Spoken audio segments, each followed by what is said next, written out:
Welcome to another exciting adventure of Riding Through the Unknown. I'm your host, Michael, and tonight's guest, I will take a moment and just say a special thank you to because I would not be one doing this show or be aware of what I know if it wasn't for him coming forward. And so, a huge heartfelt thank you to my guest for having the courage to step forward and take on unbelievable amounts of pressure and all kinds of drama. So, thank you for that. And with that being said, you all are in for a huge treat tonight. And normally I would hand it over to my guests who introduce themselves, but this is his third or fourth appearance. So, if you want his intro, feel free to watch a prior episode. And I'm going to turn it over to my amazing guest to get us started. So I give you the one, the only super spaceman extraordinaire, Tony Rodrigues. Thanks, Michael. That was a I don't know if I deserve all that or not, but thanks. I appreciated it. And I didn't know that that was the case. That I was like one of the first. I don't know, for whatever reason. But how you doing? I'm doing well. And I'm glad to have you back on. And for those of you who don't know, before we get started with tonight, I have a little announcement that I'm going to make. And Tony isn't totally aware of this, but he knows of it. And that is next month, Alex Collier, my friend, had said to me, "You know, Michael, I have never done a podcast with Tony Rodrigues." And I said, well, let's make that happen. And so coming in May will be Alex Collier, Brad Olson, and Tony Rodrigues on the same show at the same time. So I just wanted to plug that so that when we are talking, I don't miss out on that and we get caught up in everything and we miss the opportunity. And I gotta admit, I'm a little nervous because I'm talking to Tony Rodrigues, and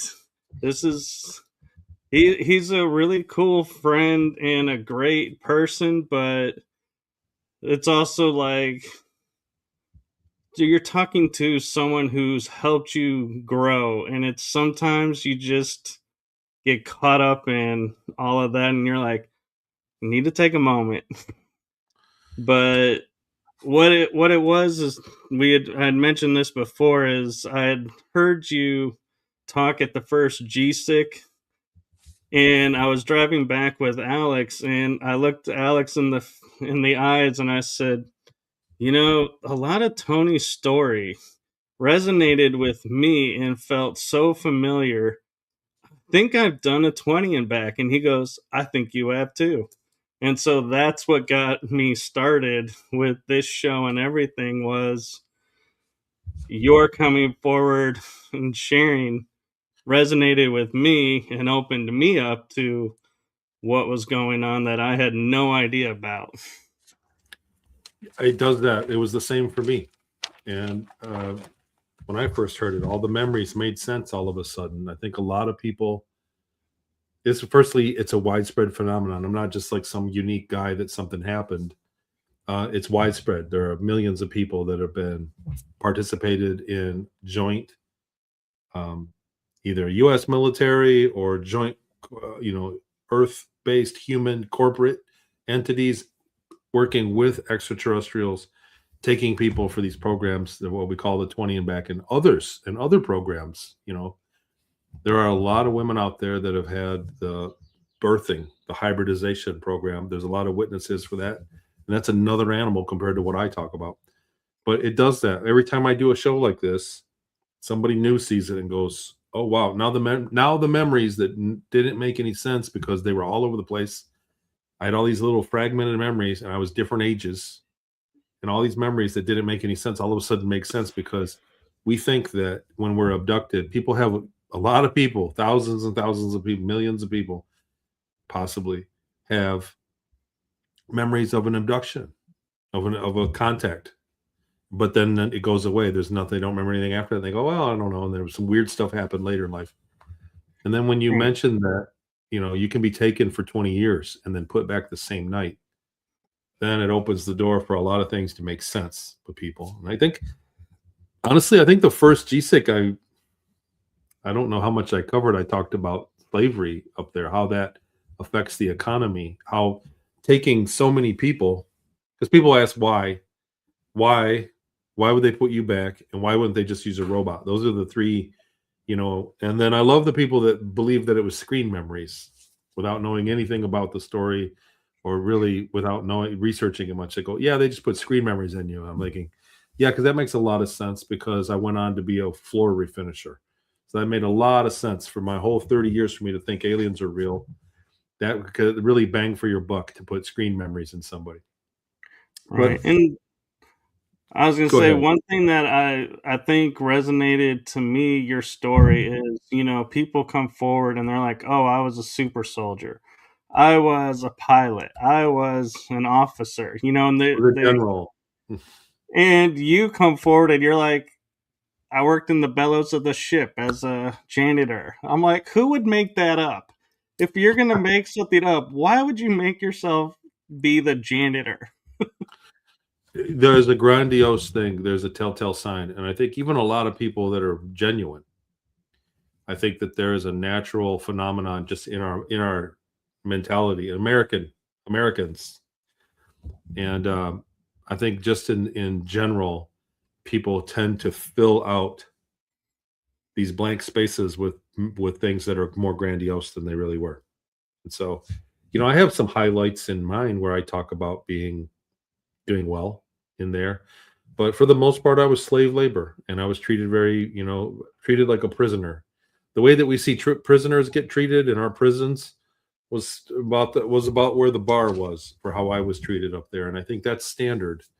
It's a military ran society that I was part of up there. So Right. And I have heard you talk on other shows that that's not your only experience. So it's not like you're cast as the janitor for all your 20s and backs. It can be different. And I think that's something that's important for people to hear and learn is, we're not splintered off in our minds, and our consciousness is now, okay, you're a pilot, you're always going to be a pilot, or you're this, 20 you're years always is a going to long be that. time. I hate to interrupt. I'm sorry. I apologize for interrupting you, but 20 years is a long time, and I don't think anybody really does the same job for 20 years straight. So you outgrow, you can perform really good when you're younger at more fast-paced physical things, and as you get older, you perform better at more decision-making things. And these programs don't waste any energy. They don't leave anything laying on the table. As soon as they can find somebody better for your job, they will, and they will find you to replace somebody else and do a better job at something. That's is. And like I said, at the first GSIC, I presented on the economy, because a lot of people, that's what I was saying about the criticism we get. Robots would do it. Why would they put you back? Why, they would kill you? And firstly, we don't have robots yet, but they're not going to be cheaper than people. So you can give people rice and beans for months, and they can go out. Robots, you have to plug into the wall and provide a great deal of power. And plus the materials they're made out of, if you leave a bunch of people alone on an island and come back, there'll be more people there. So the robots don't do that. So right there, the human being is very, very, very energy efficient. We use, in a year's time, we burn the electricity that a 100-watt light bulb burns in 24 hours. I say that often because we are better than robots, and we're treatable. We are trainable, programmable, and we can innovate, and we make jobs easier over time for ourselves. This is a human Yeah. innovation. So we're very good in terms of a robot, and we can't just be hacked. So once you hack one robot, you can hack all of them. Imagine an army of robots, and then some other force comes and figures out how to hack them, and now you've lost your robots, your workforce, and now you have enemies out of them. That doesn't happen with human labor. So the programs are hip to that, and that's why people are being taken. The other thing is taking you for 20 years and just giving you room and board, and you're on another planet. You don't have anything. They're not paying you. So it's slave labor, and that also affects the economy. And in GSIC, I gave an example of like an aircraft carrier. We pay X amount of dollars for it. I don't forget the numbers. I researched it for that presentation. It was We pay all the money. like $10 billion, I think, for a carrier. Yeah, it's a gajillion. It's a lot of money. It's a ridiculous, unimaginable amount of money. But we also pay for people to dig the steel and process the steel and the parts and the chips and the radar and the airplanes.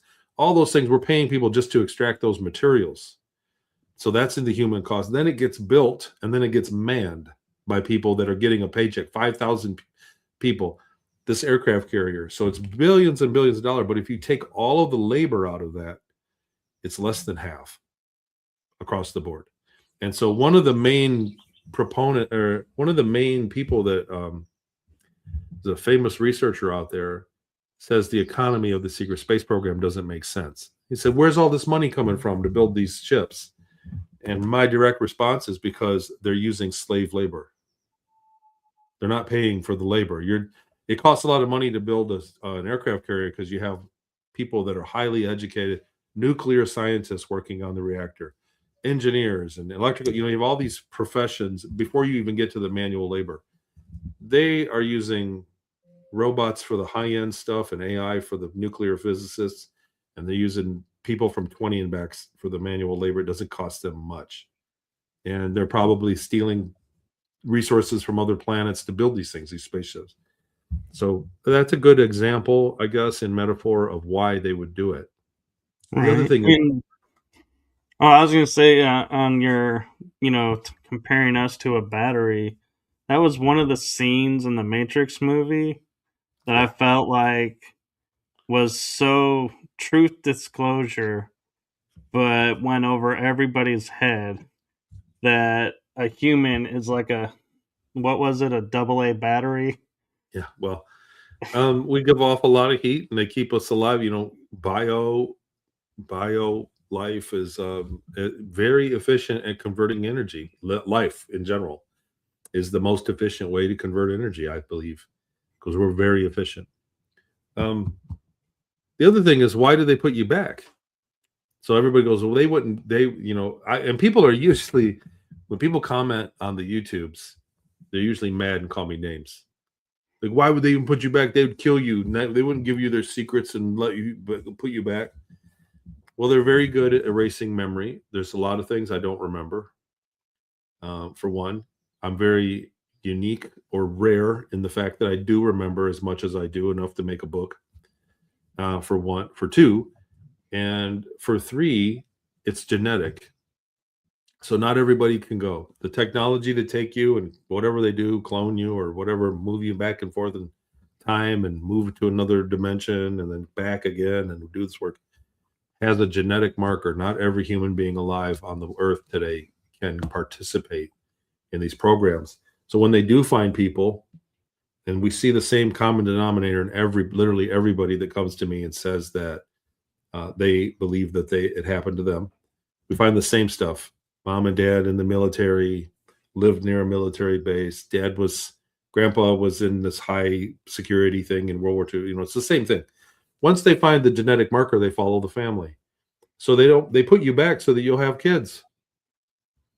You do your 20 and back when they go, man, he has the marker and he did good. He performed well. And they're going to watch your kids and go back with it. You don't cut down the apple tree. So a lot of people, their argument of why don't they just kill you? That's the answer to that.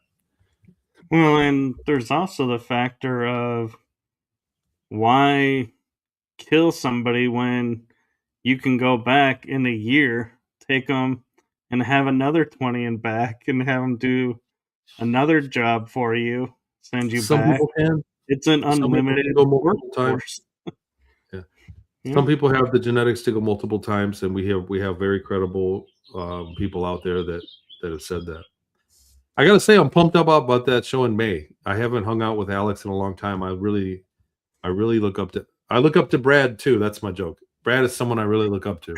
I He's know. like 7 feet tall or something. He's very, very tall. But I Brad always does a introduce lot him of as work. a giant among men, and then I'm like, and then I'll laugh and I go, actually, it's literal, but also symbolic. Brad's seems like he's everywhere all at once. He's the most hardest working man in this field, and he's very well connected and very, very accomplished. For one, and then Alex is a great. He was doing this before it was cool, and he was doing it when it was really dangerous. So, and has um, excellent information from the A's, and he's just somebody. Alex is a living legend. So, I'm tickled too to be. I just want to sit around and listen at that in May at that show. So I'm glad you put it together, man. Yes, and I do, not to toot your horn any, but you are amongst them as well. You do a lot. You have a lot of work that you're doing, and a legend amongst others with your stories. So, don't discount yourself and, thinking they're higher up. We're all on the same plane. It's just some people have more experience than others. It's true. I gotta say, this year, for last year and 2 years before that, I was on the road a lot. I did a lot of speaking engagements, and I I was just honored to be asked, so I said yes to all of them. And this year, not so much. So I'm kind of backing away from the speaking circuit. I'm going to do a couple of the bigger shows, and but I'm not doing the speaking circuit as much. I've got other things that are coming together. Projects that I started from my memories are starting to really materialize. So things that were on the drawing board that I was working on, they go, oh, this will be great one day. They're starting to really take shape, and I'm very proud of it, and I'm really hopeful that I can, I guess, make it to the next level with them all. But I've got a bunch of technologies, and the remote viewing is taking an incarnation. We've really turned a corner in my remote viewing groups on Patreon. Tell this to anybody, if you ever wanted to learn remote viewing, I teach it. Come on out, because I think there's going to be a day when all the remote viewers on my channel are making money doing it, and I'm going to move away from teaching it. So yeah, I'll just leave it at that. So a lot of things are really taking root that I started 3-4 years ago. And that brings up an interesting question I was thinking about, and I don't know that you've ever really addressed, and maybe you have, because I'll be honest, like, you were everywhere, so it's hard to watch everything you've done. But when it comes to the remote viewing, do you feel it was a side effect of your 20 and back, or you were chosen to do the 20 and back because you could remote view? It was totally a side effect. It was something that it was. They took us kids when I was first taken. The very first place I went was in Inyokern, and was a remote viewing and psychoenergetics research program. And that was the very first stop. And I was there for about 10 months, 9 months for that program. And then they moved me on, and I did the service in Peru where they were drugging me and doing remote viewing that way. I was being near death, like being drugged, and I would speak. And I remembered a great deal of that, but not really. When I got my memories back and I started speaking and I was on shows and things. But then in 2023, I went there, physically went back and found the building exactly how I remembered it and exactly how I described it publicly. So it's like I made everybody else a witness, and I didn't know the building was there, and went and found it. But being there, my doggy, being there, the same humidity and smelling it and hearing the sounds and everything really jogged a lot of new memories. And I remembered a lot of the remote viewing stuff and the psychoenergetic stuff that we were doing. And when I got home from that trip, I started researching it a lot. And I thought, oh, this is something here. And then when I started doing it, I started doing remote viewing. I went, whoa, It's like I already knew it. And so I had my Patreon groups. I was doing once a week, like on Tuesdays. We did like a synchronized meditation for everybody, like a manifestation group, for lack of a better word. That word's kind of played out. But it was a group like that, and we started doing remote viewing there, and I thought, man, this is something else. People are getting it, and I can give pointers, and they do it, and this is a lot of fun. So I started the groups, and we started learning everything we could about remote viewing and doing experiments. And I was the first one publicly to put out that you can do blocking. You can block remote viewing, that there's methods for that. And anyhow, now it's on another level. Like we've uncovered a lot of other really good stuff with it. And anybody can remote view, Tammy. So there was a friend of mine that's a great question. There was a friend of mine, and remote viewing doesn't open the gateway to hell or either. So a lot of people think you're going to invite demons in. It's not the case. You remote view all the time anyway, whether you realize it or not. When you have a hunch and you'll go, you know what, I think it's down this aisle, and then it is. That's the same phenomenon as remote viewing. We just do it in a structured manner to exercise that ability of intuition. That's all it is. But a friend of mine was like, he was in the group, and he said, Tony, I want to join your new group. He wrote me sideways. He's like, just so you know, I drink brandy and smoke weed every day. And I can't meditate. I'm not meditating, and I am not going to be remote viewing. But I, like you and everybody else, I'd like to come to the meetings. And I was like, okay, I appreciate your honesty. And I said, but give it a try. I was like, don't come and not do it. I was like, the worst case scenario, when you do attempt to remote view, you're meditating for 10 or 15 minutes. And that really does wonders for your health in general. It's healthy to just, but I'll be damned, it took him about 5 weeks, and he was getting the target. Even with the substance abuse, he was still remote viewing. So some people come in and don't apply themselves, or some people have, preconceived notions about it and have a hard time. But everybody, I find that it's about the 5 or 6 week mark. People that join, we have meetings every Sunday. We do 2 targets a week during the week on your own. And then we have the meetings that talk about it every Sunday. And right around that 5 week mark, people figure it out, and they start really getting the accurate data. And there's a lot of misconceptions. People think the remote viewing is, tell me about my childhood, and you write me a 1,000-page essay because it's that much data. It's not the case. Remote viewing is like deciphering a dream about the target that you dreamt about it, but it was like in my dream, it was a giant, Ferris wheel with a horse thing. But in reality, it was a tiny figurine. Do you get what I mean? Like that, you dream Right. things precognitively all the time. Remote viewing kind of can describe the same way, but there's a few different versions of it, a few different ways to do it.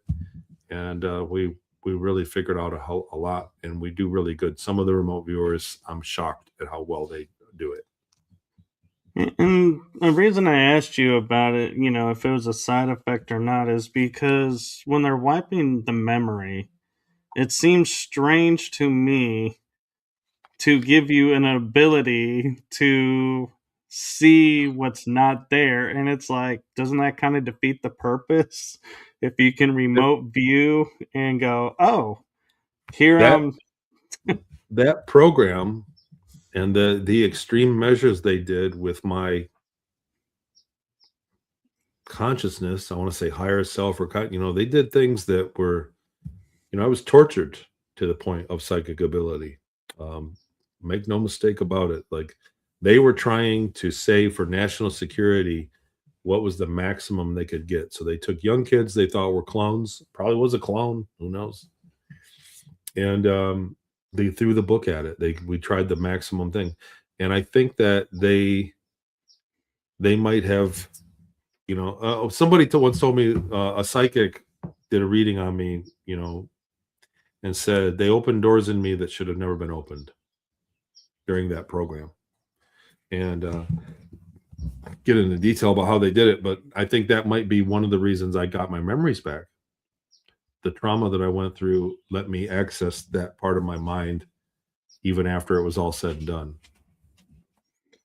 So, do you think remote viewing is just something some of the SSP uses, or do you think all the programs use remote viewing and that's why it's becoming as aware as well as everyone coming forward and saying, hey, I have memories of these programs now? And remote viewing seems to be coming on the rise at the same time. Are they working together or are they I think it's separate? funny.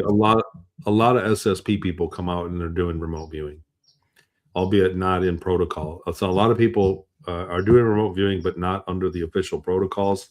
And so there's a lot of wiggle room in what they're saying. A lot of people are saying things that I don't think are coming from a legitimate remote viewing session.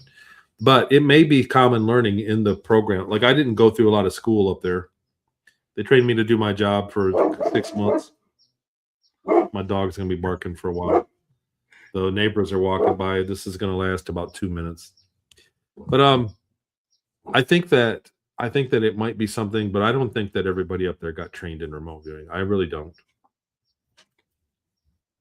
I would agree because one of the things that when I was first talking about programs and saying, I know I was in some, but I don't have recall of which ones.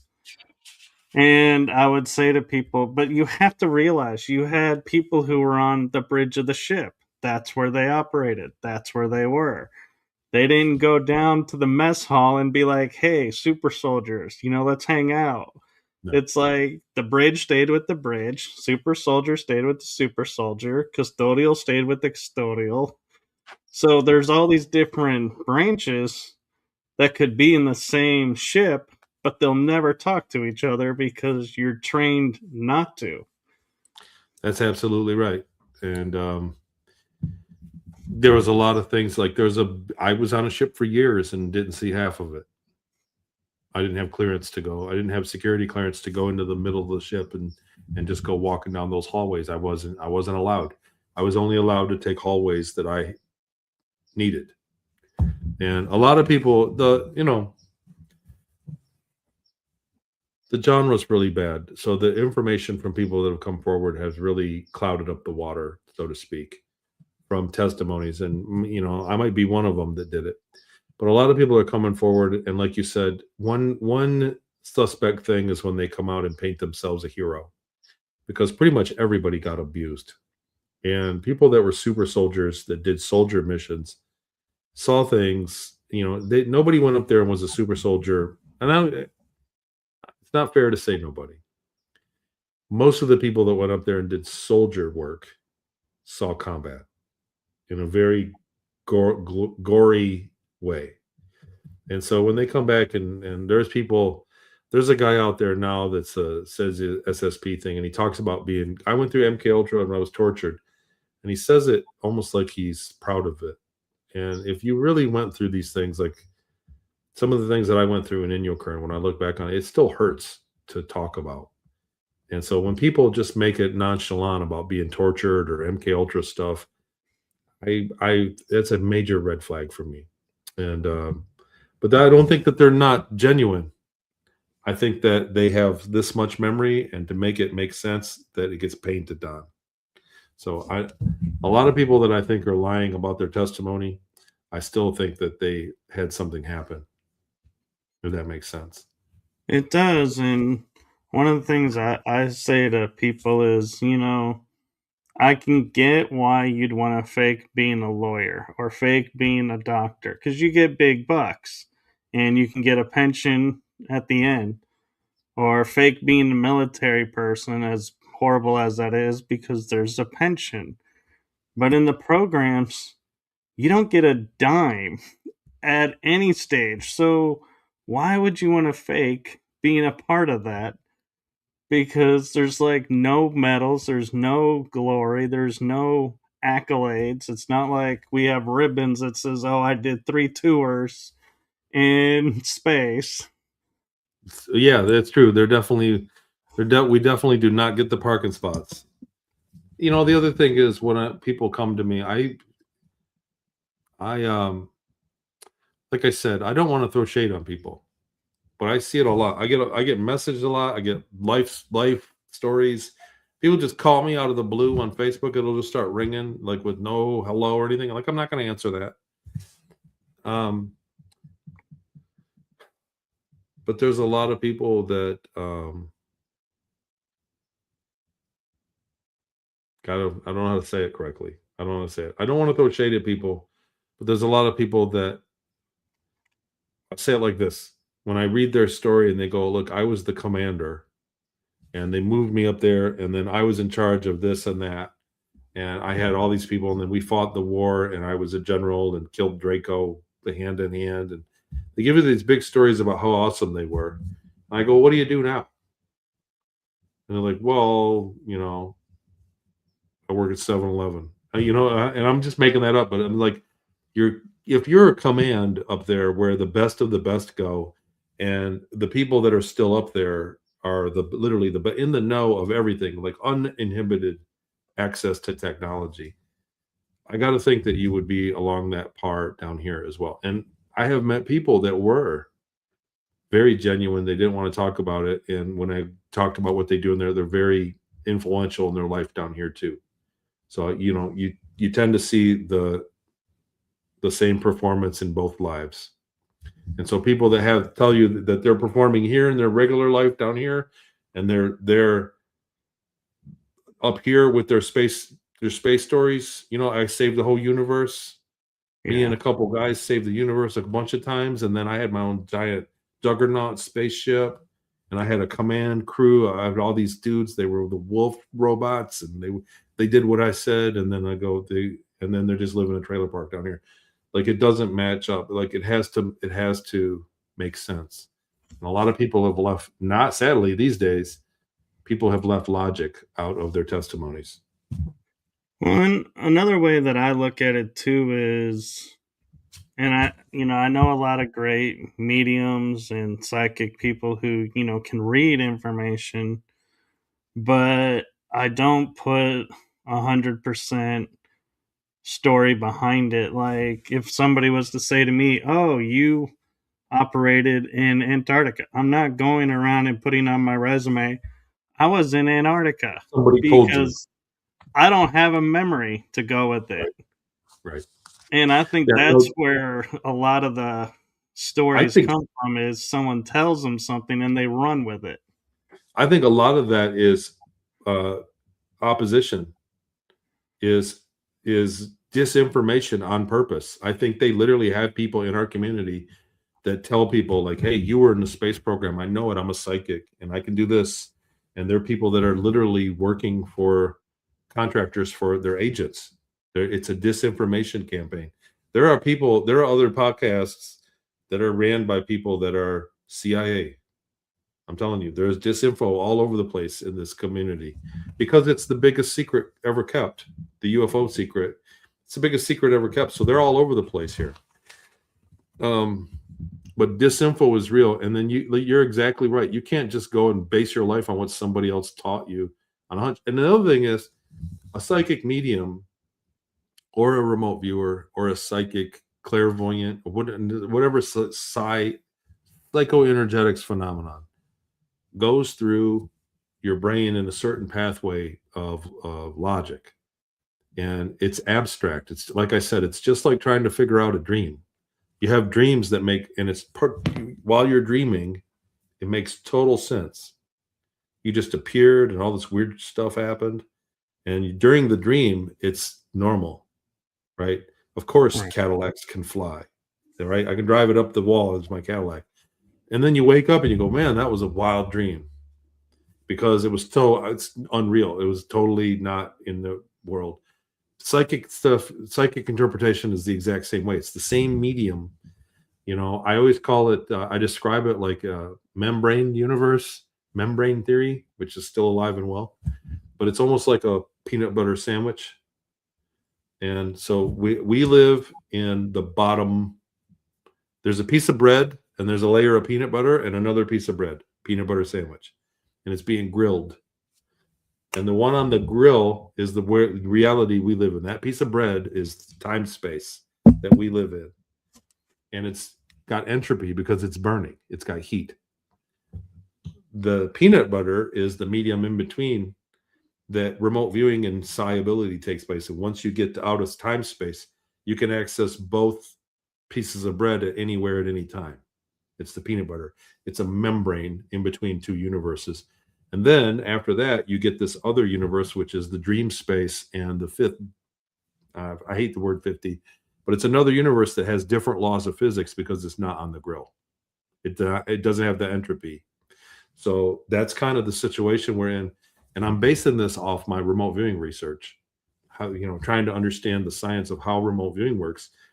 I don't have a lot of the science to say, but I do have data. I have mountains and mountains of data for years now of remote viewers from me doing targets under certain circumstances, certain versions of targets, certain versions of how to remote view. And we see things looking at the future or the past or far away or the present or right here at this moment.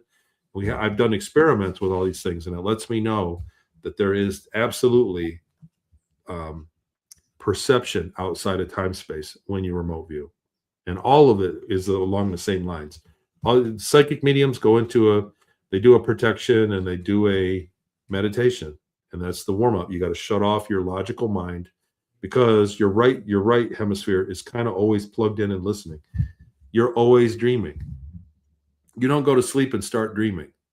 You're dreaming right now. Part of your brain, one stack out of the stereos, a stack of stereos, one of them is on the channel of dreaming still, because that is actually your consciousness in the peanut butter out there. It's still good. It's still there. It never left. You're always dreaming, and in the middle of the night, the rest of your brain shuts off, and you can finally hear the dream. That's really my theory from what I've worked on. And to me, I think what's needed is if you do, like, I do have friends that can read, information like that, but I know that what they tell me, if it resonates with me, I put it in like a file, and when I have time, I'll sit and I'll be like, okay, what does this mean to me? What is this? Why does this resonate to me? Is this really a part of me? And I'll go within and I'll seek. And if it is, I own it. And I'll get memory of going, oh, this explains this memory. Or if I get it and I can't tie it to anything, I just keep it filed away. And I'm like, well, maybe the memories aren't there yet. Or maybe it was never me. It was like you're saying, it was something else. But in order to explain it, they had to explain it this way. And so, but I never blindly just accept. I take what resonates, sit with it, go within. And when it doesn't resonate, I just let it go. And I'm like, yeah, that wasn't meant for me. It's got to make sense. So there's a lot of ufology that doesn't make any sense because there's so many levels of technology that we're dealing with. And we deal with ETs from all over the place, not necessarily the same groups, but it still has to make sense. So a lot of people can't make sense out of what happened to them. And it just doesn't give us much to prove the phenomenon to go on and support what they're saying.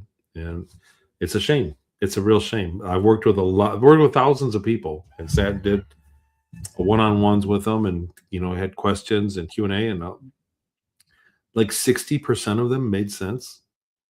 It was like, wow, this is exactly what I would expect. They had no idea of things they were saying were matching up with other people. So that's your number one go-to for proof, for validation, is if you're telling me something that only somebody else told me that you have no contact with, there's no way you could have known that. That works out, but a lot of people just don't have a lot of memory there, and they have contact, and we're dealing with so much of a wide berth of phenomenon. Right. And one of the things that was interesting to me as well is I was talking with another person claiming to be MK Ultra survivor and sharing his story. And I shared with him when I was in elementary school, you know how you draw your imagination and you draw whatever comes to your mind. Well, I would draw a lot of times a mountain that had 3 layers in it, no doors, but there would be planes inside or vehicles inside, and I'd be like, "There's a base inside a mountain," and I could never understand why I would draw That that. was his And doodle. he goes, "Well, you're drawing it because you were there. You know it exists. You could only draw that if you knew it was real." I was like, there's a certain logic to that.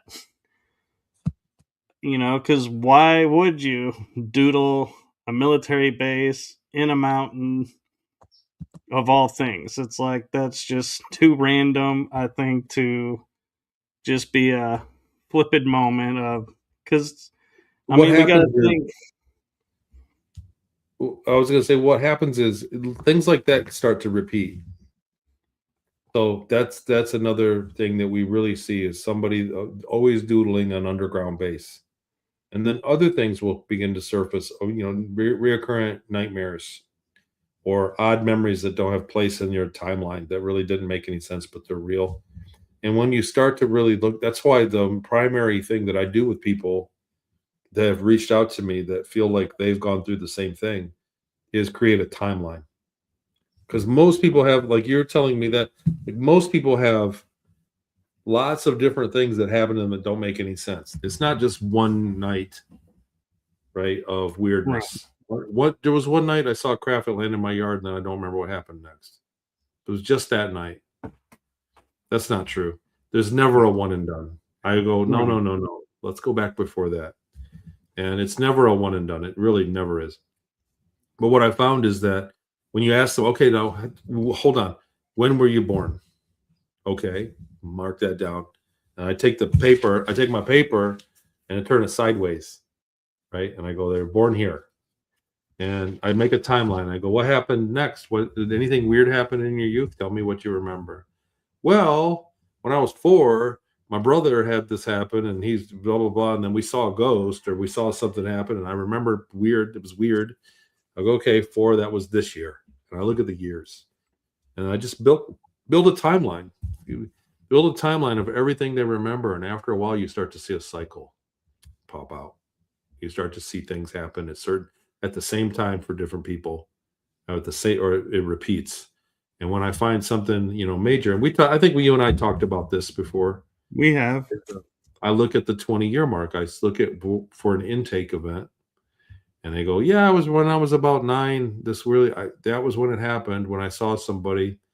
And then I'll just tack 20 years onto it in my mind and go, "Well, that was in 1990. What happened in 2010?" And they go, "How did you know?" Because it's a cycle. Because in many cases, probably the ETs involved with taking us it's the same night for them, but it's 20 years different for you.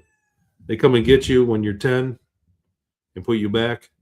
And that same night for them, they go back and forward in time and get you when you're 30 and put you in the same laboratory and follow up on their experiment and then put you back. So you had 2 different events decades apart that are funny, but really the crew that took you, it was the same office day for them. We don't think like that. And so we start to see cycles like that. Or every 5 years, we see things happen, like really horrific bad luck happens on cyclically in certain people's lives as well. And I think that that's another function of ETs that are not friendly to us. Right. I think that's another thing that they do. I'll share with you that, like, because we're talking about things that occur simultaneously, is in elementary school, not only was I drawing that image, but I would be very selective where I would spit because I would be like, I can't spit here because someone's going to come and get my DNA. They're going to take the DNA.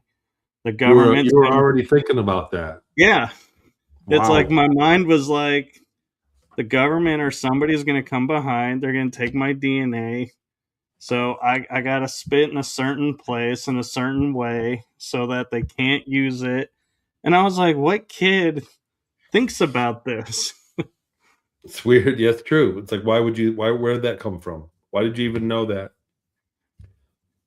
And I, Like I said, weird stuff like that repeats on top of your doodle, on top of other things. Those things stand out. Those on their own, you look at it and go, "Well, that's not really great evidence." But after 50 of those, it starts to become harder and harder to just explain away when it keeps happening over and over to people.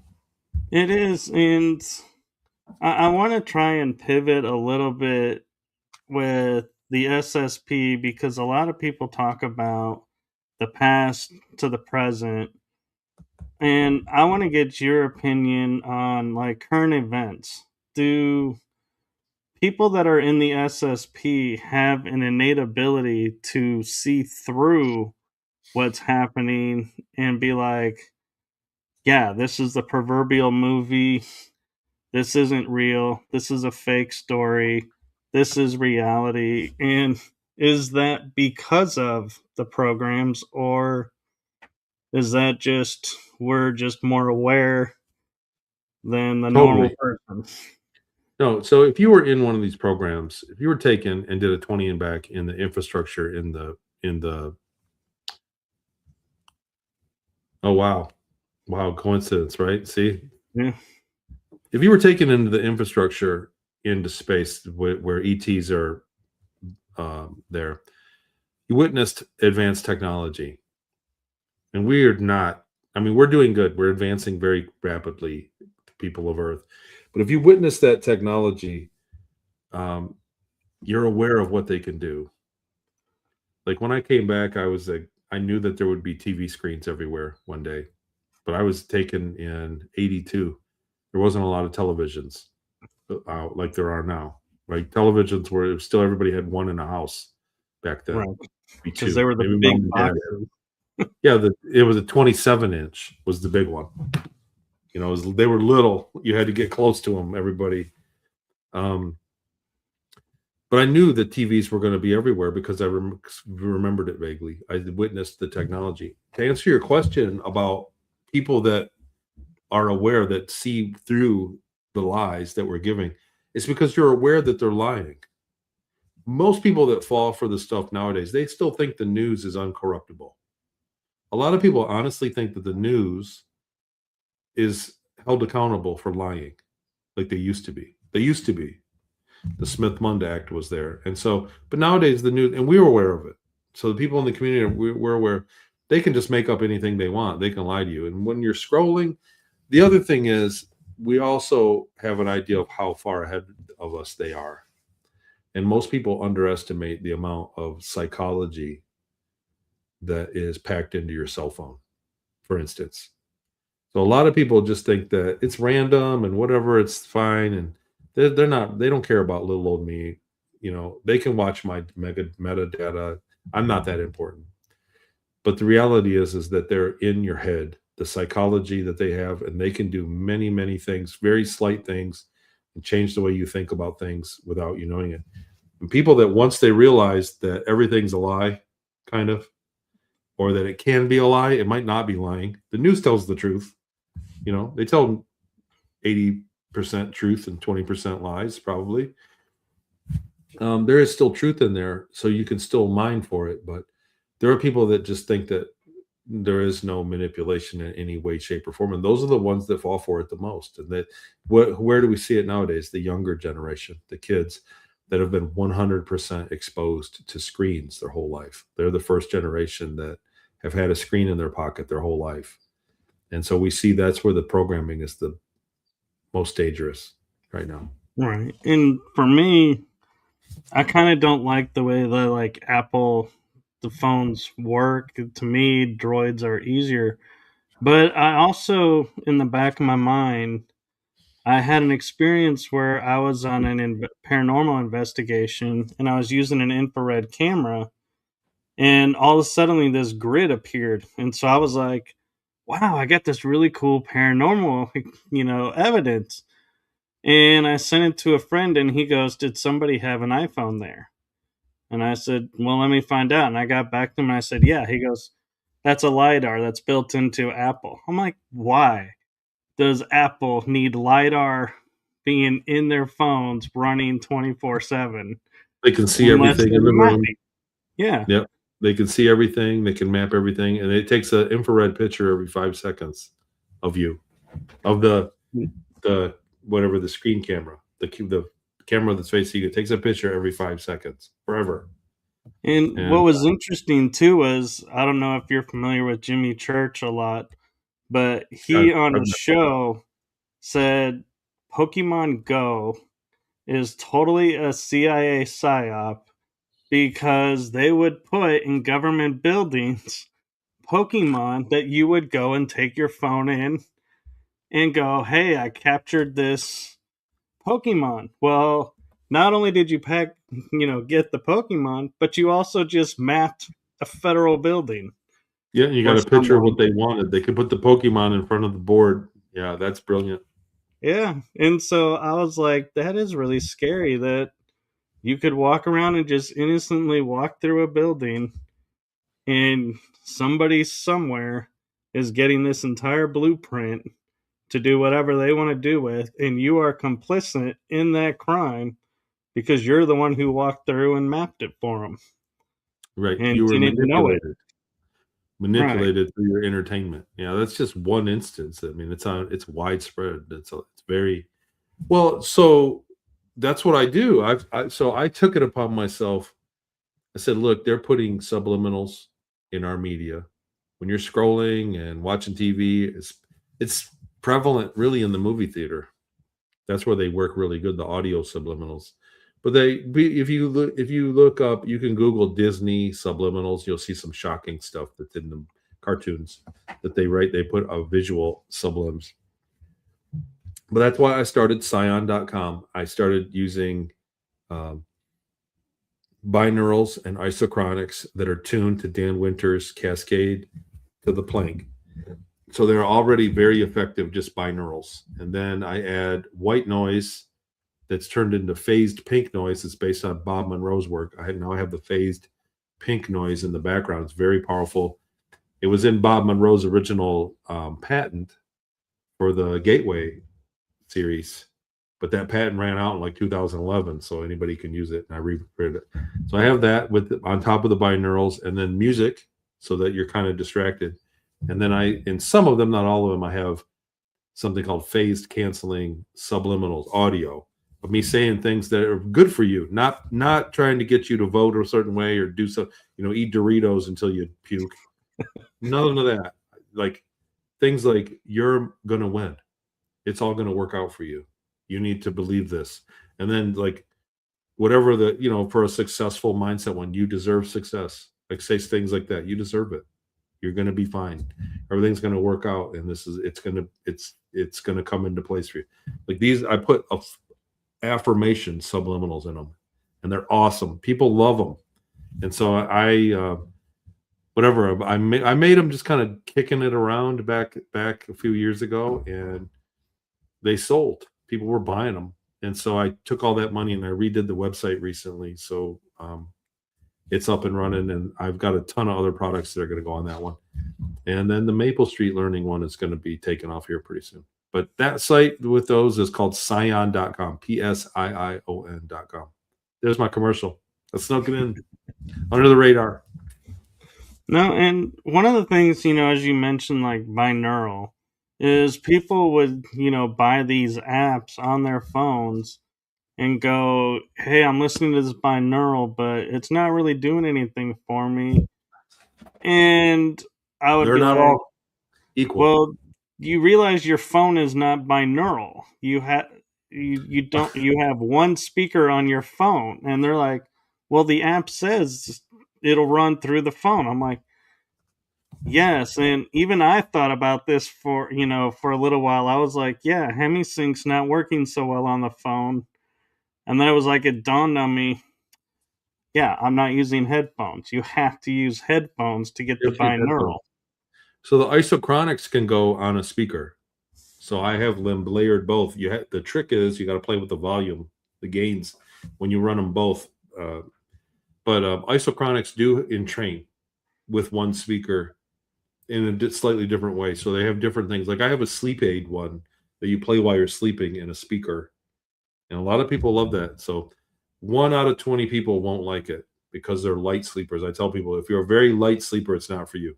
But if you sleep with the fan on, or you can sleep with the light on in the in the corner, then you'll work fine. And most people like that. They report having really good dreams, really high quality sleep, and it's an isochronic pulse that schedules your REM sleep. It kind of brings you and down into REM, and it schedules it, and so you get into this routine of REM throughout your night, and it works. It works pretty good that way. But yeah, HemiSync with the binaural stuff, you have to be careful with because you can get kind of zonked out from it. So if you listen to one that's going to meant to for meditation to relax you, and then I say clearly on there, do not operate cars or heavy machinery listening to this. Some of them are the opposite effect. There's a mental performance one that's really good. It's a high pitched one, but it wakes you right up. And even I haven't finished it or listed it yet because it doesn't let you down. In other words, you listen to it, and then like 3 hours later, you're still kind of alert, zinging. It's like an audio espresso shot. And so I just don't know how to put it, what I'm going to recommend it for, if you should listen to one at the end to come down from it or whatever. Yeah, I was gonna say you need a downer for after so many hours of upper. You need a downer to kind of level you back. And it's just from audio. It just is a entrainment, a brainwave entrainment. So that we all know that we get hyped when we hear really high energy music. You get pumped from it. It's an audio stimulation. So this one is more direct to the brain, and not all of them, but most of them I add music so you can just put it on and listen to it through your day for whatever reason. They do really good. I'm very proud of that work. And I'm kind of curious, because I know from musicians, certain hertz do certain things. And so, do you, when you're looking at the music and putting it in there, do you write it to a certain Those frequency, or do you guys just are say, light years behind us. The people in the solfeggio cascade are way off. I'm telling you, they're way wrong. This is a whole different cascade that I've tuned it to, and it's tuned mathematically. Whatever hertz it is, if you take it and divide it by the golden ratio and divide it again, it'll arrive exactly at the Planck distance. Even the time scales are like that. And so the binaurals are way, in my opinion, way more advanced than anything else that's out there. Dan Winter has his own app called Flame in Mind that uses the same cascade, and his all have a kind of a higher carrier wave. I have the full spectrum of carrier wave of human hearing, so I cataloged all of them on the whole cascade, and then I mix and match for whatever I'm trying to do, and they're very effective. Like I said, I'm very proud of the work. You can sit around and brag about it all you want, but people that try them and like it are happy about it. And I've had people that tried it and liked it and didn't like them. Not many, but they're out there. The yeah, bottom line is that when you look at the subliminals and you look at the technology, no one is offering them for what's better for us. They're using them against us in our commercial breaks, in our movie theater breaks, in scrolling. We're getting all of this subliminal programming, and then all of a sudden something happens and you do something that you didn't, you impulse buy something stupid, you get mad at somebody and raise your voice over something that's stupid. What is this? I don't even know why I'm so upset. It's because you're being programmed slowly. They don't do it. It's not just one dose. You don't just listen to a song and you're programmed. They give it to you over time. And we are right. very, very, and there's endless clips of people acting the fool in the world today. And Oh, it's yeah. mostly programming. If you're doing it for politics, you're programmed. And just talking about time, we are at the hour. I don't know if you have time to keep going or if you have somewhere to be. I can keep going. Okay. And as we're talking about like subliminal, programming through commercials and stuff, I notice And I remember because I did a couple of shows on the KFC when they did the drone people and they dipping the guy in the gravy lake and he comes out of chicken Yeah. breast. And I was like, and you never see him anymore. It's like, did they realize that their subliminal messaging kind of backfired because everybody saw it for what it was? And was Yeah, like, wait a minute. that was revolting. It's true. It was kind of revolting. I remember that commercial. I went, "What are they even thinking?" It wasn't even funny. I know. And to this day, I have a KFC in the corner by my house, and I'll be like, oh, Pass. KFC sounds good. But then I'm like, but I don't want a dude that's been dipped in gravy chicken. And so, no, I'm not eating this. And I'll go somewhere else. It's like it deprograms me to want their food. Or whatever, well, the other thing is they use a lot of shocking stuff nowadays. Like, how many Yeah. times do you scroll and you see something absolutely disgusting? What was that doing there? You know what I mean? You're Oh, scrolling, yeah. I always, if I'm like looking at social media, I'm always thinking of the mind, like, I'm trying to eat. If I was eating, would it be okay to see this stuff? And I try to go through and close it and say I'm not interested in anything like that, because gross stuff pops up in social media, and that is to shock you and put you in a state of fight or flight, and then they hit you with some kind of other subliminal thing. And so there are many methods for programming us, and sad to say, they work. It But does. And I will say, like, TikTok, for as much as it is, I can scroll through shortly and I get like mainly my friends stuff and I'm like, okay, cool, moving on. But late at night when I'm like scrolling to pass time and just trying to numb the mind, I will always get this lady that'll appear and she's like, are you just scrolling to scroll right now instead of sleeping? And I'm like, are yeah, you watching me? Because that's exactly what I'm doing. And it's like, it's kind of creepy in a way because it's like, oh, or I will notice like one day I liked Lomelli's "The Never Ending Story" song, and for the next 3 days I was getting like 20 different versions of that song mixed into everything, and I was like, what? Why am I all of a sudden getting inundated with this song? You like a song, and then you get inundated with it.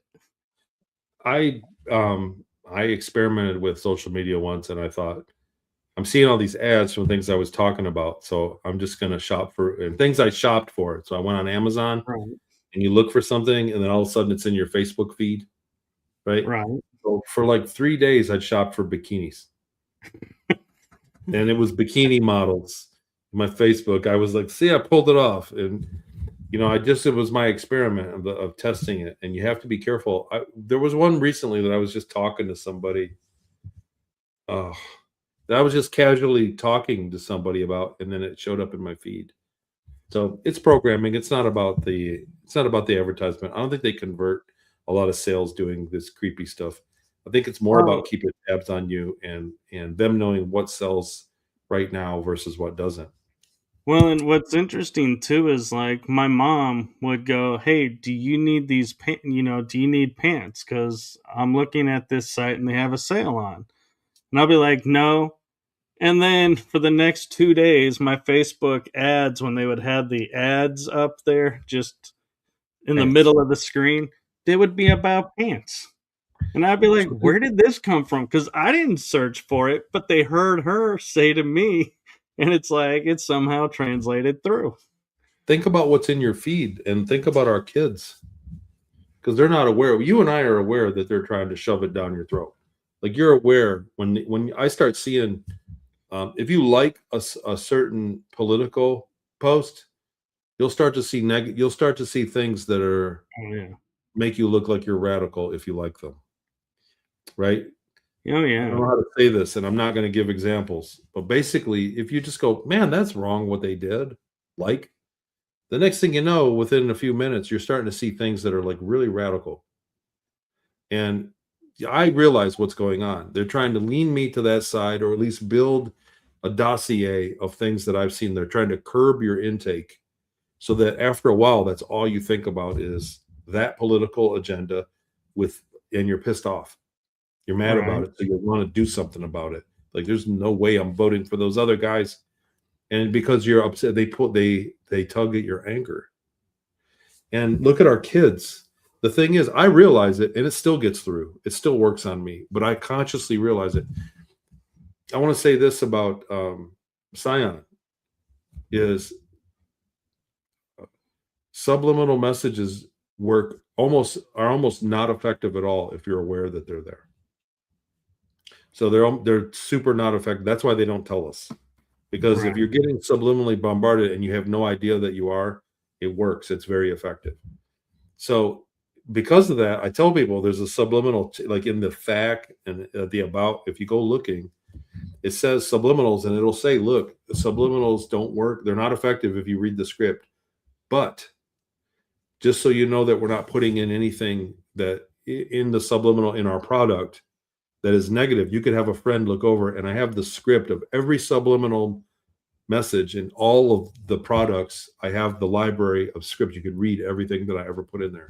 So there's full transparency and the ability to have it secret so that it works effectively. But I just say, have a friend read it and make sure it's okay with what you guys believe in. But the thing is, they're not doing that. They're not doing that for our kids. We have no idea what they're telling us in subliminal, and you're not going to know it. I started out with just turning down the volume, and it was like you hear the little whisper, and you go, "Oh, there's another message he's saying." So I tried. That was like the basic, but then I got to military grade pretty quick, and you cannot hear it, and it's loud. So think about it like this: like I take my voice and say, Michael, I want you to walk around tomorrow and think that you're the man. You're the greatest thing that ever happened. You are the man. You're going to win everything you ever do tomorrow. And that's in my recording, and then it's a song that you're listening to, and you have no idea. And at the end of it, you go, man, I feel pretty good, right? So I take that and I invert it and phase it over, and I can actually turn the voice up, the mic, where it's loud, where the speakers crackle, and you still won't hear it, not consciously. You'll subconsciously hear it. Like I can turn that signal up where you go, man, this song is crackling. The music, it's not even loud, because I turned up the volume on that track that you can't hear because it's phased, and you are getting it in that volume. It's actually super loud. You can't miss it. And that's the level of tech that we don't even realize that we're susceptible to that. And I'm telling you, that stuff works like a charm. I made one that you listen to while you're sleeping, and it has subliminals in it to tell you that you're going to dream about the future. And it works. After like 3 or 4 nights of it, people start having precognitive dreams. At least the people that have reported it to me. I haven't tested it with a lot of people. Let me put a disclaimer there. But it works. I start messing with it for myself. That's what I listen to for myself. I want to hear subliminals while I'm sleeping that tell me I'm sleeping good, I'm healthy, I'm going to get recovery. I'm going to dream about future opportunities that serve me the best. I want to see the future, because when you're dreaming, you're not in time space. It's the peanut butter. You have access to the peanut butter layer. And yes, are there? Absolutely, Danny Hogg, subliminals in the stores. You want to know the most obvious subliminal one that you can hear? The stores, that's old news. Even in the 60s and 70s, they told everybody publicly there's subliminals.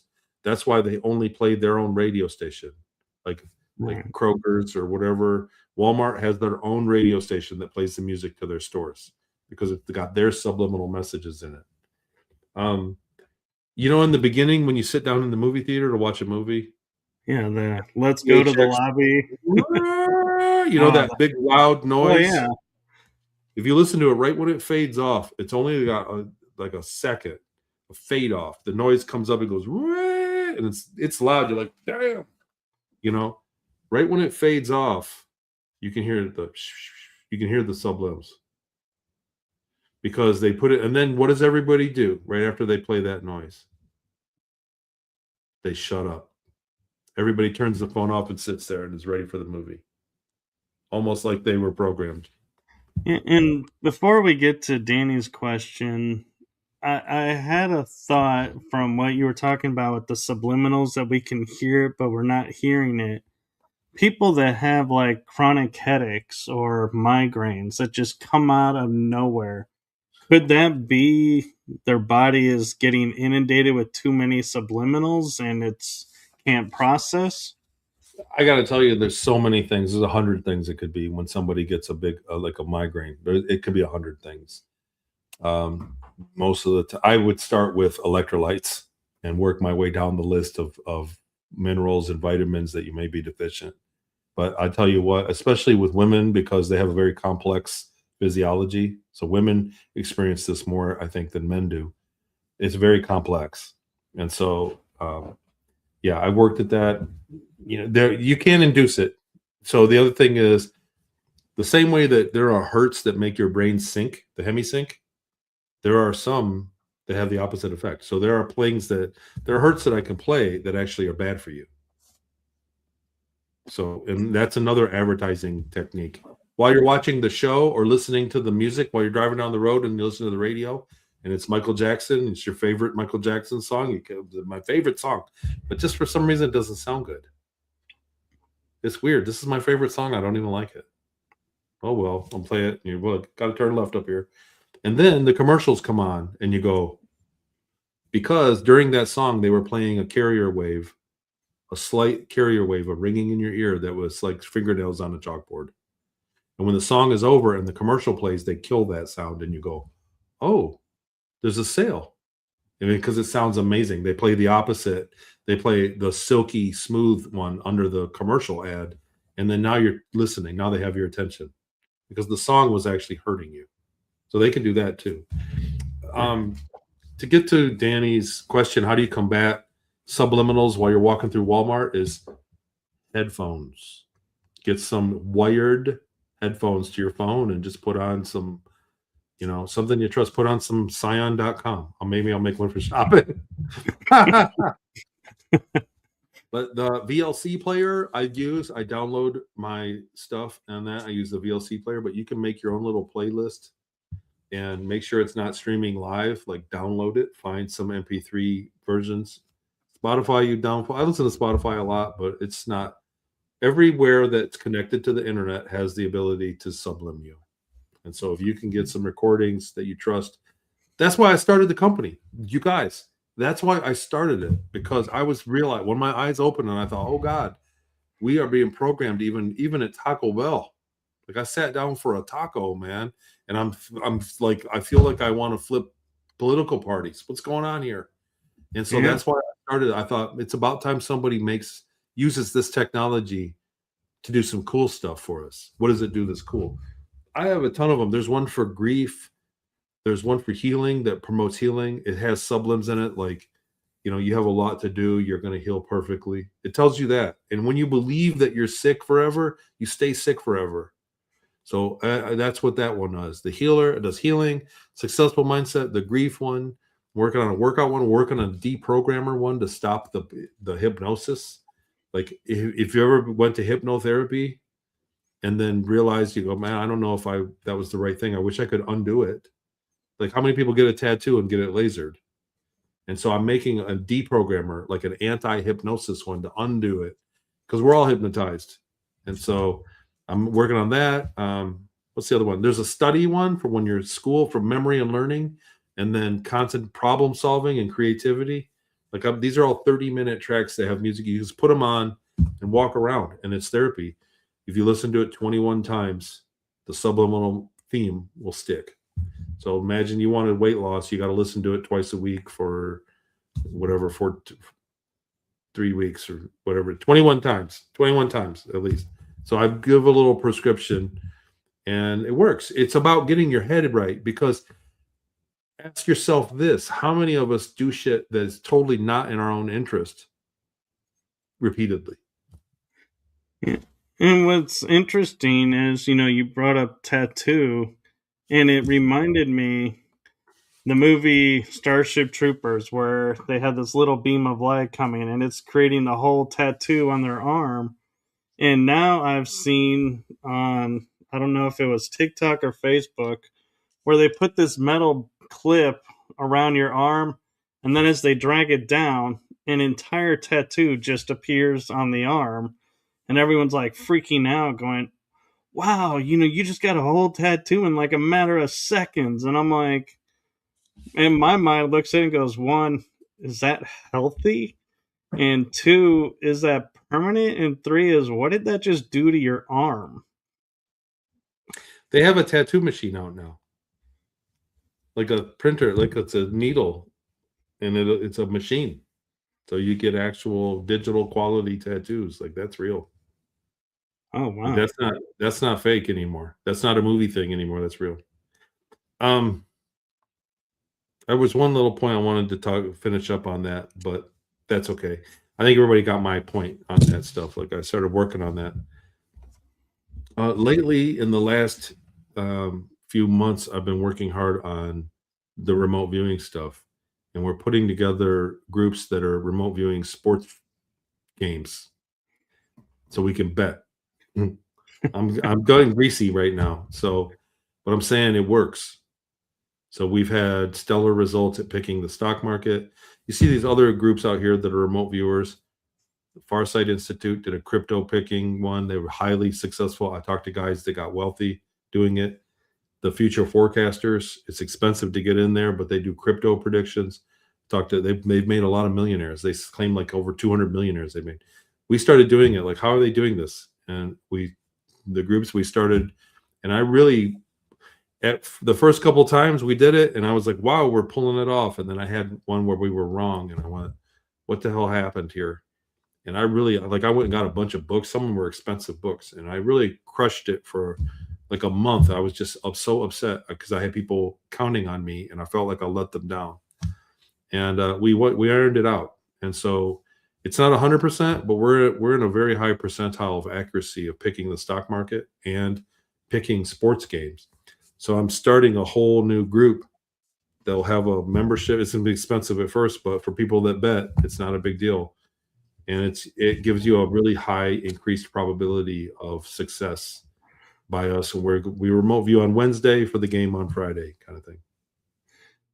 And I have an interesting question around that, because we talk about, like, if I was to remote view the moon, there's a chance that someone's going to remote view me, remote viewing the moon, and can mess with that. So, how can you keep someone from messing with you and going, oh, Tony's group is looking at the game and they think Boston's going to win? Well, we're going to make New York win now because we So, want to prove them wrong.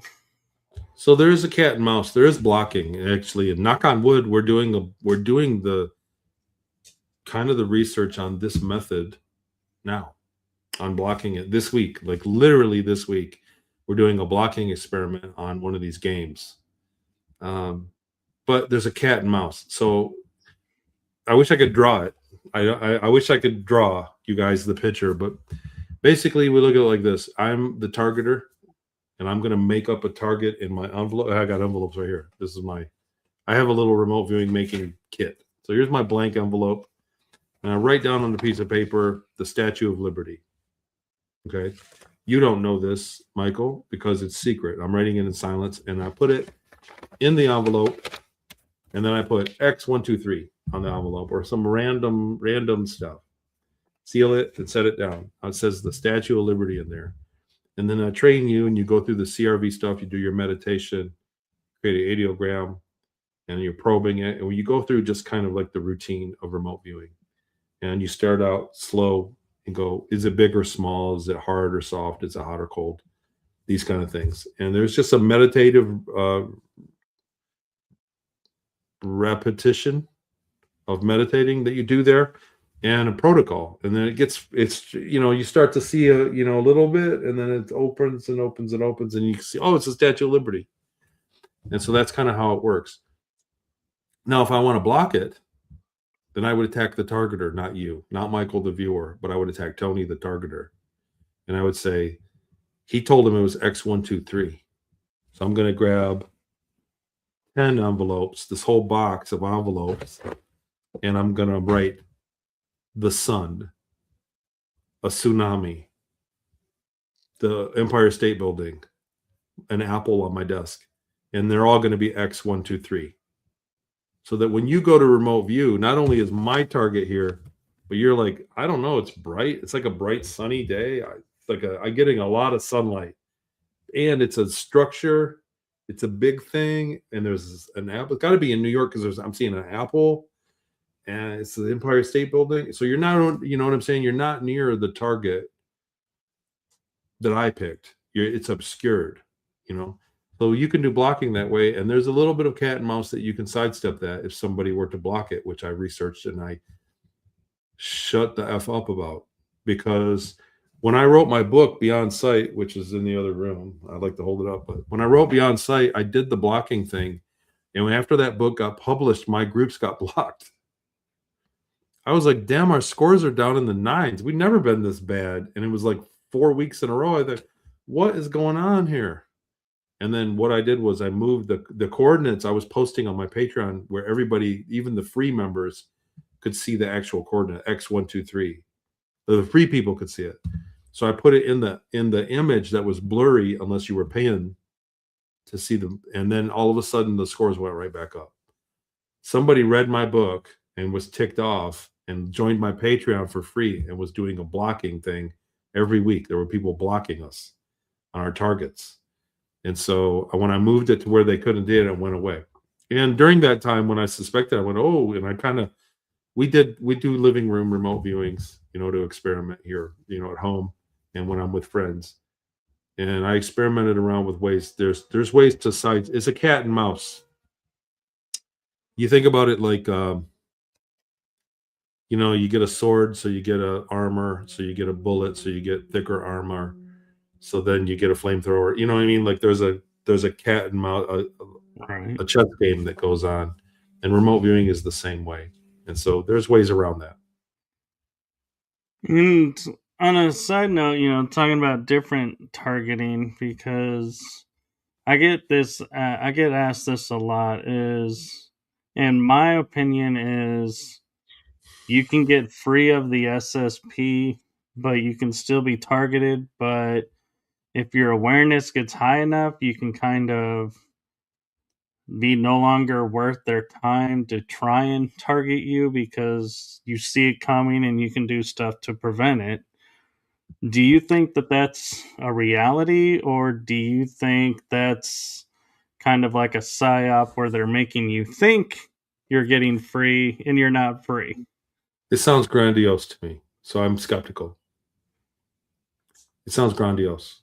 So I can decide whether they take me or not. The people that can travel time and teleport into my bedroom with spaceships and can have access to all my cameras in my home, that are running the government and have access to nuclear and free energy, I can just make up in my mind that my consciousness is high and now they can't touch me anymore.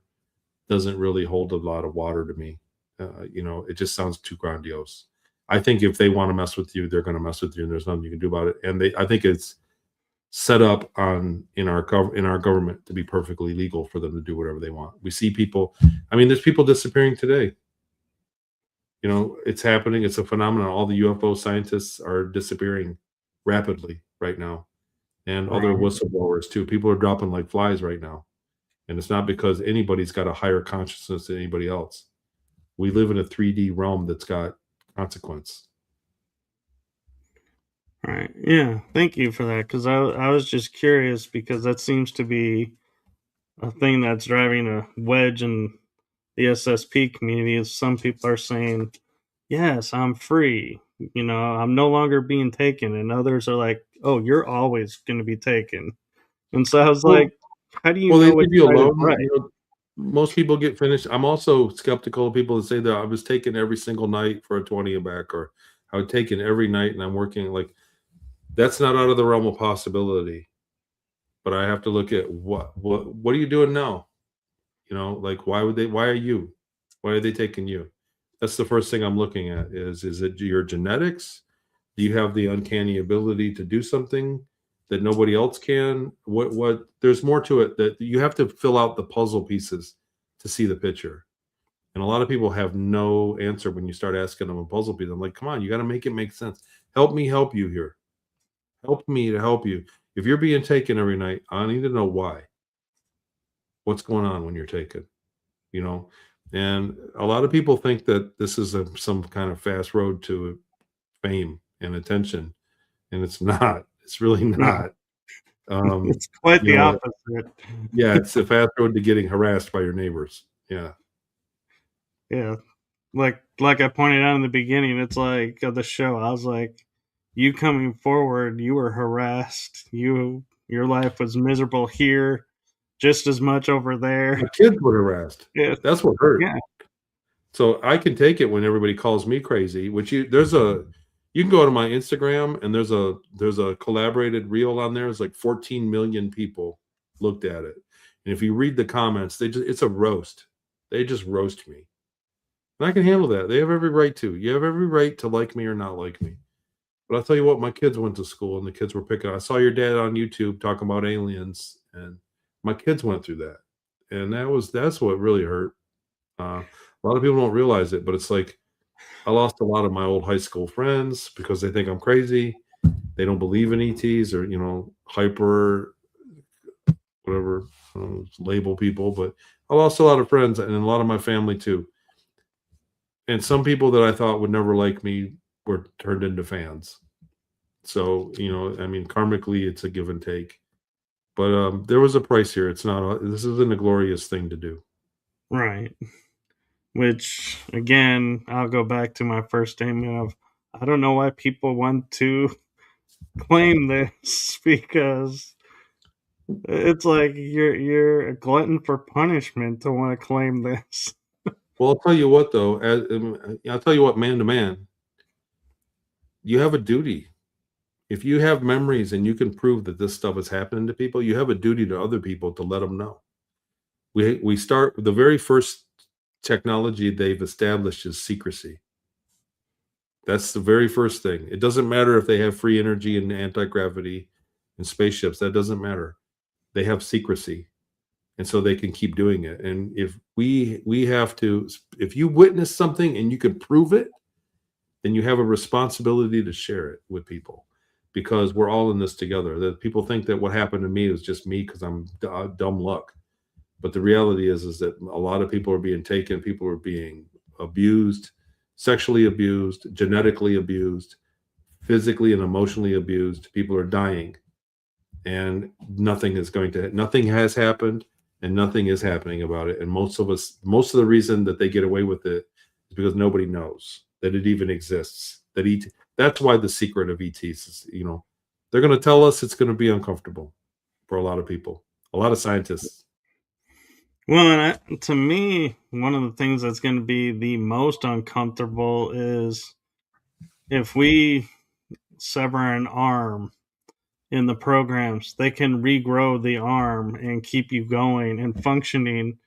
But that technology has been kept from humanity. And it's like that to me is going to be like the hardest pill for people to swallow to go, we can make you fit. We can make you totally healthy. We can make your body run perfectly well. But we're just not allowing you to. And it's like people I think when they hear that I think to my mind would be like, oh no, the switch is flipped and I am no longer on this page and you have really upset me and oh I no. would I would be happy. I say it all the time. I don't need the med bed. I would just be happy if they quit poisoning us. I'd be happy Right. if they just quit giving us stuff that's trying to kill us. I think that would be a big effect rather than the super high tech stuff. But it'll come where the human lifespan is gonna get longer in the next 50 years. There might come our kids might live to be 200. I don't know. We might actually return to our normal lifespans, You got a which great bunch of people in the chat. I've been kind of watching it. It's not super active, but everybody's pretty cool in there. I like my chat group being small and being to the show because I've gone on other shows where they have this large audience and large viewership, and you look at the chat room and they're like, oh, so what are you doing this weekend? Oh, what are you having for dinner? And I'm like, they're not even paying attention to the show. And the show Exactly. host will say, yeah, I have to get on them every so many months to wind them back in and say, hey, you're being rude to the guest. You got to focus on the show. My group, they stay focused on the show. And they do say hello to each other, but I'm like, hey, that's being social and I'm okay with that. But they stay tuned to the show and I appreciate that. I've been in shows where people were mean in the chat. And I kind of watch it, but don't pay attention. If you're tuning into a show to hate it, I mean, that's who has that kind of time. Yeah. Yeah, other than I don't have anything else new, man. Like I said, I'm putting together this remote viewing stuff, the predictive thing, because you can make some money at it. The remote viewers can be trained to make some money at it, and I'm trying to do that because we live in a money based world. But it works, and Right. the system works. What's going on works. We're starting. Starting. I got some very high potential stuff coming, so I'm stoked about that. And I, Thanks. I want to give you a chance to, you said you were cutting back on conferences and everything, but you do have a conference coming up. We got a couple. I'm going to do one in Tennessee. I believe it's in Nashville, Tennessee. And then I'm going to be doing the GSIC one. Is there one I'm forgetting? Rise of the Guardians. Aren't you No, on I'm not that doing one? Sedona this year. No, yeah, I'm not going to do Sedona this year. Oh, I thought I saw your name on the roster. Maybe from last year. I was on it. I did that one last year. That might Sedona. be it. But I'm doing the GSIC. I'm going to the UK and one in Nashville. There was talk of a couple others. One in Phoenix, maybe in New York. I don't know. I'm trying to kind of slow down from that. And I still like doing shows like this, like yours. I was doing a lot of them there for a while. Hello. And it's just kind of tapering off. It's time for me to, I think I've told my story a lot. And it's time for me to land some of these planes, these projects I've been working on. I need them to start being finished. And I'm close. I'm very close. I've had a lot of success. And the technology, the stuff that I'm working on is very promising. Well, as always, I will say I am grateful every time you come on because I honestly will, when I get off, I'll be like, man, I will have a moment where I will sit there and say, I can't believe I just talked with Tony Rodrigues and put like a little feather in my cap and be like, wow, I'm like, I will have that moment. And then I'm like, okay, back into reality now. And let's, go I on got with to it. talk to Michael Call. But I am so grateful. And I'm that way with all of my guests. And I had one guest come on and they said, well, you have all these other high caliber guests, and I feel so blessed to be a part of it. And I go, you realize you're a guest, so you would be in that high caliber category. And they're like, really? I'm like, yeah. I view all of my guests as high caliber because you each have your own story and your own everything. And I'm just grateful I have the ability to create a safe space for you to share it and that it's mutually appreciated. And It's I think important. that, yeah, It's important nowadays. Like I said, there's a lot of things there's a lot of testimonies coming out that make everything look stupid. And so it's important that people document it and keep the real testimonies with evidence and real phenomenon kind of the in sight.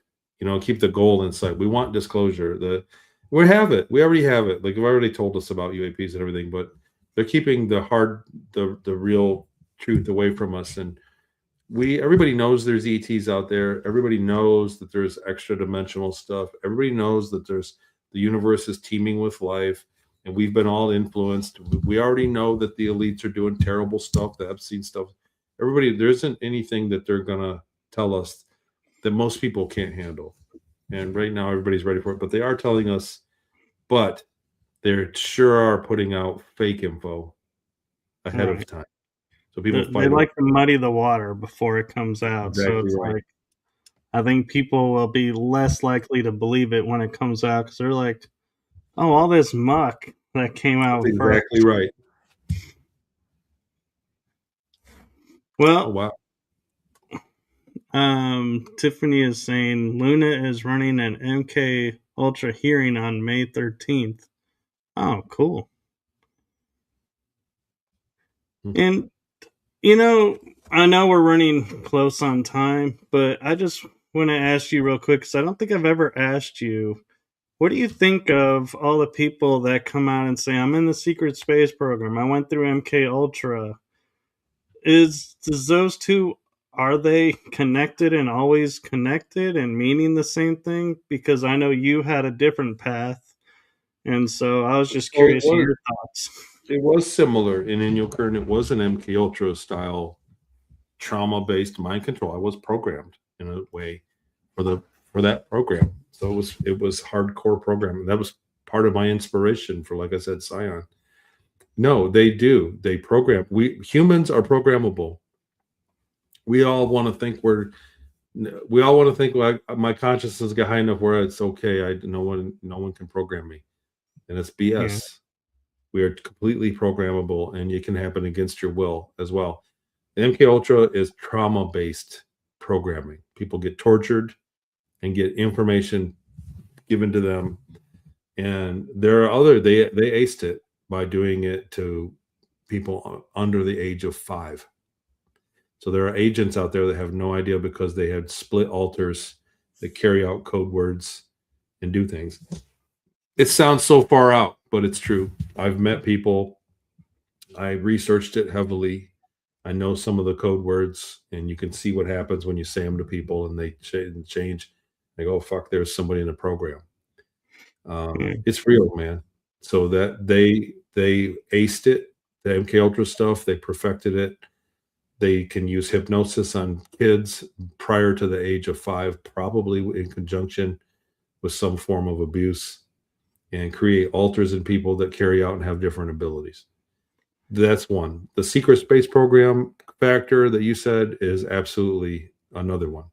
There are people that have different levels of the trauma. And like so I said, when somebody tells me they were in the secret space program and they had no trauma, no abuse, it was just we went up and had a fun time. I did a job and it was great. The food was great. That's not what it's like up there, man. Everybody is kind of kept under heel. It's a military organization, and there's a Yeah. lot of trauma for people that go up there. So yeah, I don't discount that. I expect it. I when someone tells me that they were taken into a 20 bag and did all this stuff and came back and they weren't traumatized, that it was great, man. Or they say, yeah, I was traumatized. It was, like glamorize it. I start to see red flags. And the reason I ask is I had a friend who's a paranormal investigator, and she and her best friend went to Camp Hero and snuck in through the fence, and her friend was walking around on the grounds. And I joined the live feed late, like I didn't know where they were, but I just had this awful feeling, like I was like almost like terrified feeling coming over me watching this, and I was like, where are you? You shouldn't be there. You need to get out of there. And they go, oh, look, a vehicle just drove by and stopped and kind of watched us and went on. I was like, yeah, you're being surveilled. Where are you? And then they finally said, oh, we're at Camp Hero. And I was like, in all caps, you need to get the F out of there. Because I was like, that is not the place to go hanging out and just willy nilly investigate. And so, do you think because I had that reaction, I was there, or is it because I have knowledge of what went on there that the body can react? I don't know. You might have just had a hit, a psychic hit of it, or it was a visceral thing. It could have been a memory. I mean, I can't diagnose it for you, but there was something there. If you had a big, if you're emotional about it, that's not something that's typically normal. But how if you're close to them and you feel, like a bond with that person, you can kind of get that feeling Yeah, no, too. I can tell you this was the first time watching their live, and I hadn't really interacted much with them, so that I can discount. But it was just it was interesting to me because it's like I had a feeling like I knew the place and that there was something about seeing it that was getting to me and was making, and I was like, and I even said at one point there was like the radio tower building, and I was like, just don't go to the opening in the fence on the left. And it's like, why would I say that? Where would that come from? And so that's where I was like, oh my god, was I there?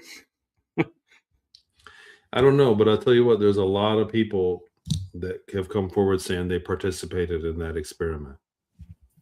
A lot. And people that always said they worked in the Montauk chair and I worked with them and built a timeline. I was always like, I'm not going to be able to help you much because the phenomenon around it is just so out there. The Montauk Right. chair is a hopping consciousness And technology. So it's hard to and draw a straight line with it. I'll be honest, that's why I like I don't like to share that story or experience because it's like I don't want to claim being there from all the sensory and everything of being there because of all the hype around it. It's like I could have easily been manipulated into thinking that and reacting that way. Like you said, was I worried about them? That could be why I went into that mode. And so it's like I try to be very careful when I say this or that, confirmation wise. And so, yeah, I mean, because so many places have been muddied, like you're saying, so many people talking about things at locations. It's like kind of like, I hate to say it this way, but the people that are, quote, late to the game, it's harder for us To get to any feel proof, like we were there because there's so much about it out already. you know what? There's a lot of people that say have a lot of memories, same as me. But I was in the earlier crew that got researched back when it was really scrutinized. So I was kind of in a window when my testimony would get researched.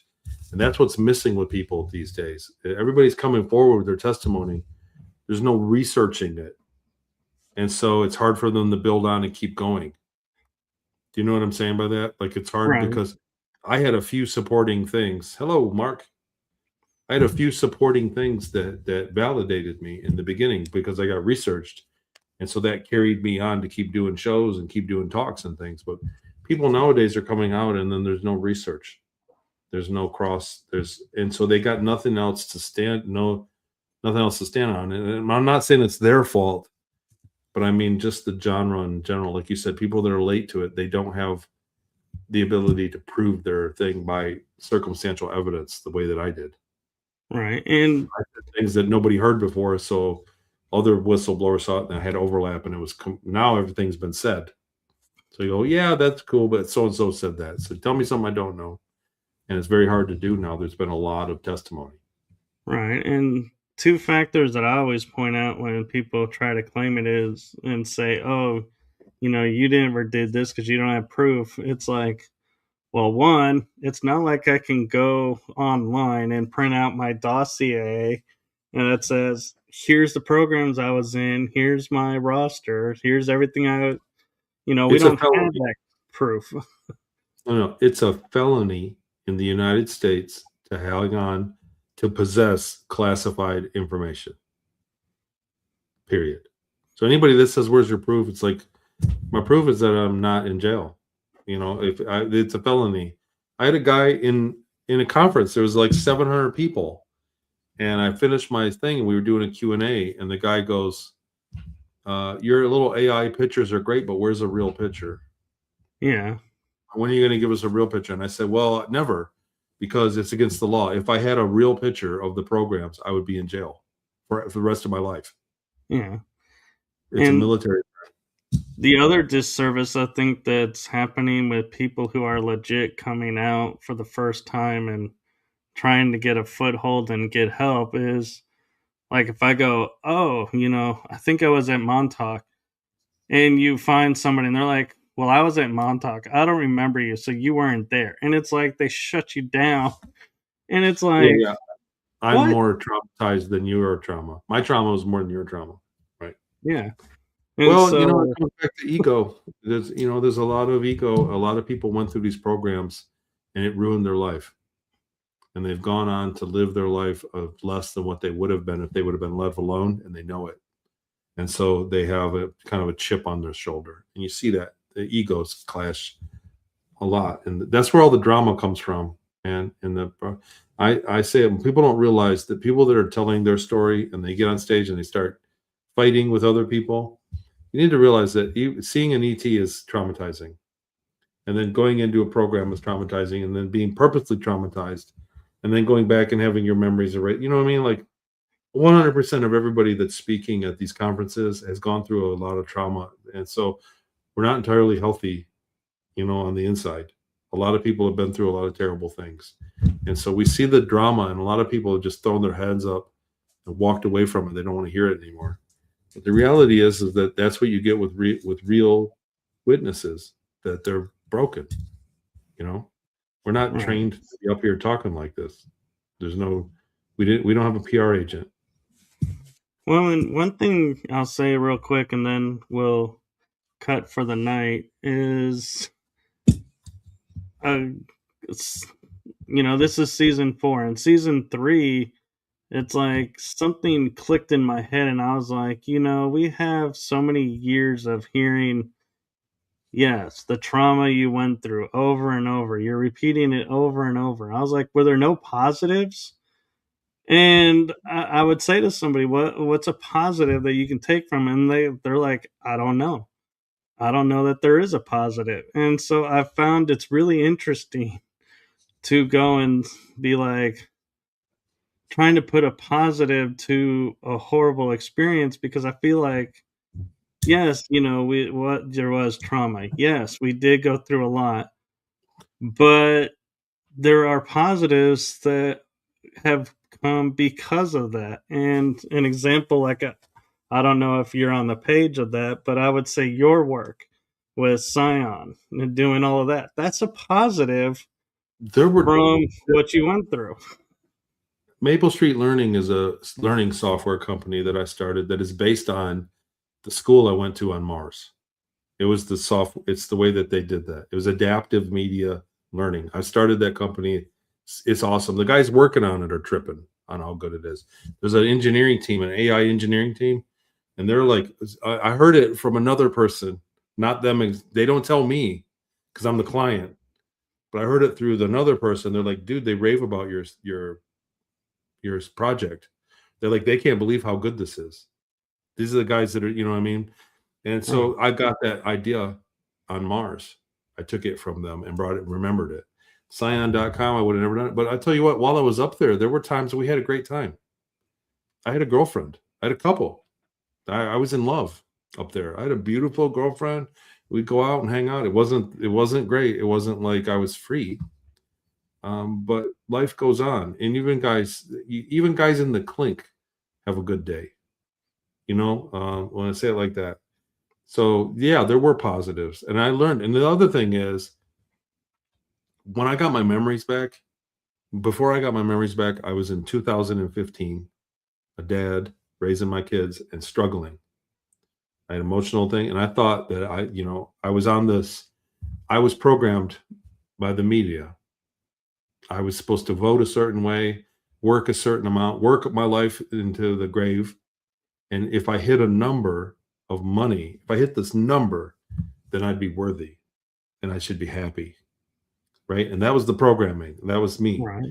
I got my memories back and I went, wait a minute. I suffered. I was in a 5x8 cell, 5x10 cell and I was slave labor, and I was beaten and raped, and all this bad stuff happened to me.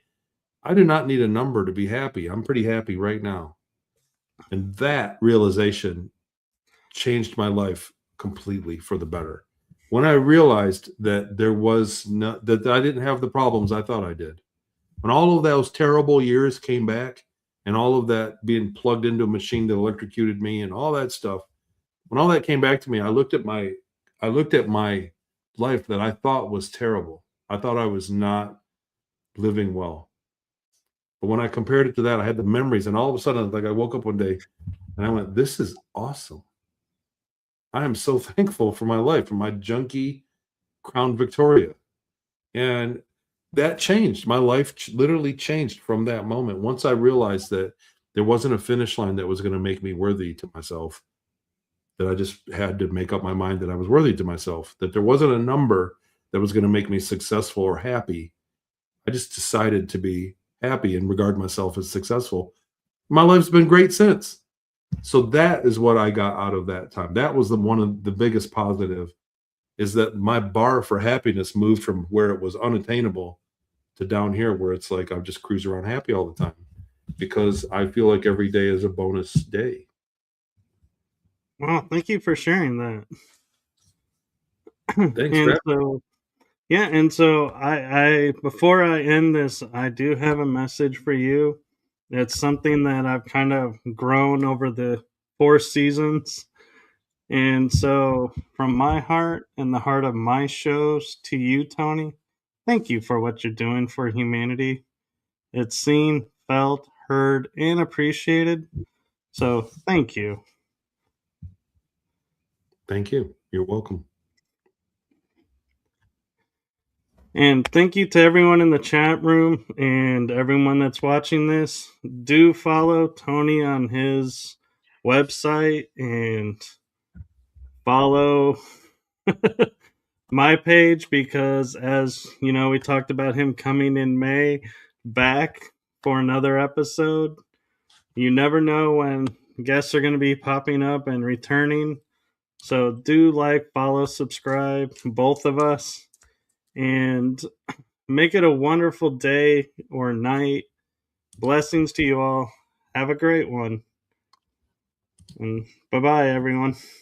Thanks. See you guys next time.